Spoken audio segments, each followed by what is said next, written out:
Meet Bob, a 45-year-old man who's just entered what he likes to call the halftime show of life.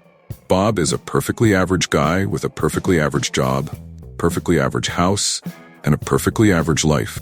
But lately, Bob has been feeling like there's something missing, a sense of purpose, perhaps, or maybe just a new hobby that doesn't involve watching reruns of old sitcoms. Little does he know, his quest for purpose is about to take a hilariously unexpected turn. Chapter 1. Crisis Begin. Bob's midlife crisis kicks off on a Tuesday. It starts with a simple realization. He's bored with his job, bored with his routine, and bored with his daily lunch of turkey sandwich. He stares out the window of his cubicle, wondering if there's more to life than spreadsheets and awkward small talk with coworkers. That evening, Bob decides to do something about it. He Googles how to find your life's purpose and is bombarded with suggestions like start a new career, travel the world, and meditate to find inner peace. None of these sound appealing to Bob, especially the meditating part, because he tried that once and fell asleep. Chapter 2. The Hobbies That Weren't. Bob figures that maybe, just maybe, the key to his purpose lies in picking up a new hobby. He decides to try a few. First, he buys a guitar, thinking he'll become the next rock legend. 3 days later, the guitar is collecting dust in the corner because his fingers hurt, and he can't figure out how to play Twinkle Twinkle Little Star. Next, Bob tries painting. He buys all the supplies, sets up an easel, and attempts to create a masterpiece. The result? A canvas that looks like a toddler had a fight with a box of crayons. Bob's wife, Linda, is supportive, but suggests that maybe painting isn't his calling. Undeterred, Bob moves on to baking. He envisions himself as the next great pastry chef, whipping up gourmet desserts that would make Gordon Ramsay proud. After an explosion of flour, a burned batch of cookies, and a kitchen that looks like a war zone, Bob decides that baking might not be his thing either. Chapter 3.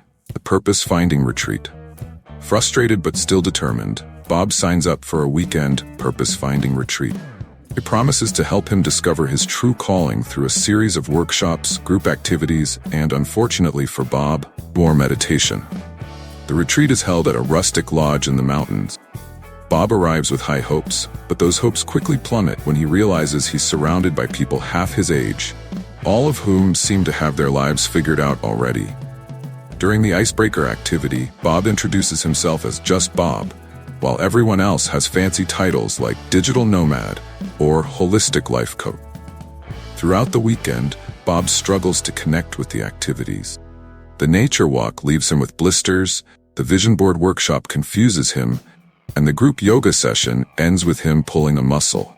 He's about to give up when he meets Greg, a fellow retreat goer who's equally lost and just as clueless. Chapter 4. The Epiphany. On the last night of the retreat, Bob and Greg find themselves sitting by a campfire, roasting marshmallows and talking about life. Greg reveals that he's a former accountant who left his job to find himself, but ended up spending 6 months binge-watching TV instead. As they share their stories, Bob realizes something important. Maybe he's been taking this whole purpose thing too seriously. Maybe finding purpose isn't about discovering some grand, life-altering passion. Maybe it's about enjoying the little thing, like making new friends, trying new experiences, and laughing at yourself when things don't go as planned. Suddenly, Bob feels a sense of relief. He doesn't need to become a rock star, a painter, or a baker. He just needs to be Bob, the guy who's willing to try new things, even if he fails spectacularly. Chapter 5. The New Bob. When Bob returns home, he's a changed man, but not in the way he expected. He's no longer obsessed with finding a big, overarching purpose. Instead, he focuses on finding joy in everyday moments. He joins a local trivia team, takes up gardening with limited success, and even signs up for a cooking class with Linda. Bob's life might not be perfect, but it's his. He's learned to embrace the journey, laugh at his mistakes, and find purpose in the simple act of living.